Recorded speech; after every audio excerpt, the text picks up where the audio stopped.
नमस्कार साथियों, आज एक बहुत ही महत्वपूर्ण विषय लेकर के आपके समक्ष आया हूं।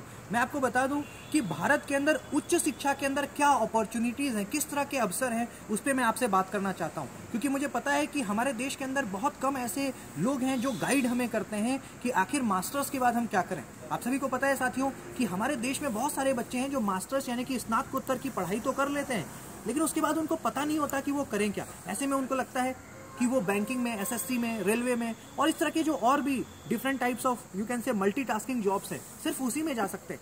बट गाइज मैं आपको बताऊं कि अगर आप मास्टर्स में हैं, अगर आप स्नातकोत्तर की पढ़ाई कर रहे हैं, तो भी आपके पास बहुत सारे अवसर हैं, आप बहुत कुछ कर सकते हैं। आपको मैं बताऊं कि NTA, national testing agency, Bharat सरकार का एक ऐसा इंस्टीट्यूशन है जो कि वर्ष में 2 बार यूजीसी नेट जेआरएफ की परीक्षा करवाता है। यूजीसी नेट जेआरएफ क्या है, मैं आपको बताऊंगा इसकी ये एक ऐसी परीक्षा है जिसको पास करने के बाद आप भारत के किसी भी कॉलेज या विश्वविद्यालय माने यूनिवर्सिटी में असिस्टेंट प्रोफेसर की जॉब को पा सकते हैं।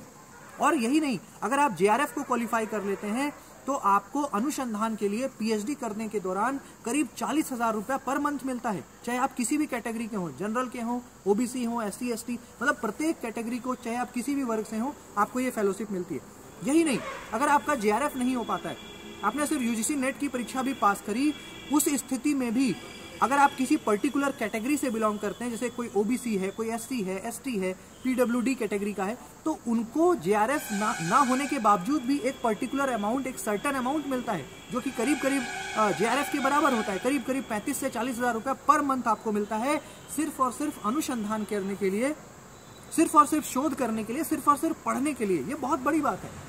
तो आप इसमें भी अपना करियर बना सकते हैं। यही नहीं, जो सामान्य श्रेणी के बच्चे हैं, जो जनरल कैटेगरी के बच्चे हैं, उनके लिए भी आईसीएसएसआर फेलोशिप यानी कि Indian council of social science research, वो भी साथियों मैं आपको बताऊं करीब करीब जेआरएफ के बराबर ही आपको अमाउंट मिलता है।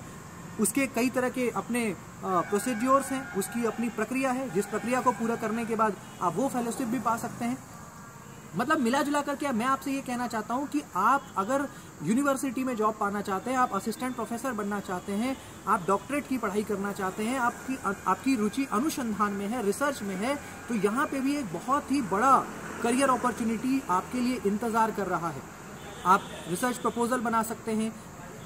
भारत में आज के समय में 1000 से भी ज़्यादा विश्वविद्यालय हैं, चाहे हम स्टेट्स की बात करें, यूनिवर्सिटी सेंट्रल की बात करें, प्राइवेट की बात करें, डीम्ड की बात करें, कई तरह के विश्वविद्यालय हैं। टोटल 1050 या इससे भी ज़्यादा विश्वविद्यालय 2022 में भारत में, और सभी में पीएचडी की पढ़ाई है, सभी में सहायक प्राध्यापक माने असिस्टेंट प्रोफेसर की आवश्यकता है।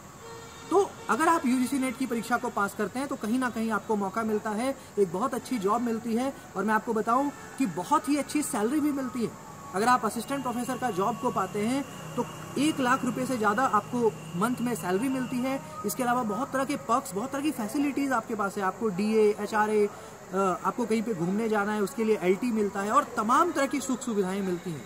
तो एक बहुत अच्छा करियर अपॉर्चुनिटी है। आप में से जो लोग इस फील्ड में आना चाहते हैं, प्रोफेसर बनने का सपना देखते हैं, इसको पूरा करना चाहते हैं, मैं अपना संपर्क सूत्र भी अटैच कर रहा हूँ। आप मेरे से संपर्क भी कर सकते हैं। किसी भी तरह की समस्या हो, परेशानी हो, दुविधा हो, उच्च शिक्षा के संदर्भ में आप मेरे से संपर्क भी कर सकते हैं, और मन लगा करके पढ़ाई करिए। मेरा पूरा विश्वास है, पूर्ण विश्वास है कि आपको निश्चित रूप से सफलता मिलेगी, और इस मुहिम में, इस लक्ष्य में मैं आपके साथ हूँ। धन्यवाद।